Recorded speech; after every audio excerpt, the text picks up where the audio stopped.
குளித்தலை மார்க்சிய கம்யூனிஸ்ட் கட்சி அலுவலகத்தில் காதல் ஜோடிக்கு திருமணம் நடைபெற்றது. கரூர் மாவட்டம் குளித்தலை அருகே உள்ள சிவாயம் பஞ்சாயத்து ஈச்சம்பட்டி கிராமம் தாழ்த்தப்பட்ட சமூகத்தைச் சேர்ந்த சுப்பிரமணி மகன் லோகநாதன், வயது 21.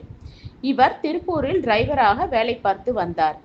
லோகநாதனுக்கும் திருப்பூர் மாவட்டம் பல்லடம் வட்டம் பவர் ஆபீஸ் அருகிலுள்ள பி. உடுமலைப்பேட்டை பாளையத்தைச் சேர்ந்த பிற்படுத்தப்பட்ட சமூகத்தைச் சேர்ந்த முத்துராமலிங்கம் என்பவரது மகள் சுவாதி, வயது 19. இவர்கள் இருவரும் 1 வருடமாக காதலித்து வந்துள்ளனர். இந்நிலையில் இருவரும் திருமணம் செய்து கொள்வதாக சம்மதித்து குளித்தலையில் உள்ள மார்க்சிய கம்யூனிஸ்ட் கட்சி அலுவலகத்தில் சம்மத கடிதத்தை குளித்தலை ஒன்றிய செயலாளர் முத்துச்செல்வனிடம் அளித்துள்ளனர். இதனை அடுத்து குளித்தலை மார்க்சிய கம்யூனிஸ்ட் கட்சி அலுவலகத்தில் குளித்தலை ஒன்றிய செயலாளர் செல்வன் தலைமையில் இருவருக்கும் திருமணம் செய்து வைக்கப்பட்டுள்ளது. இதனை அடுத்து பாதுகாப்பு கேட்டு குளித்தலை அனைத்து மகளிர் காவல் நிலையத்தில் புகார் மனு அளித்துள்ளனர்.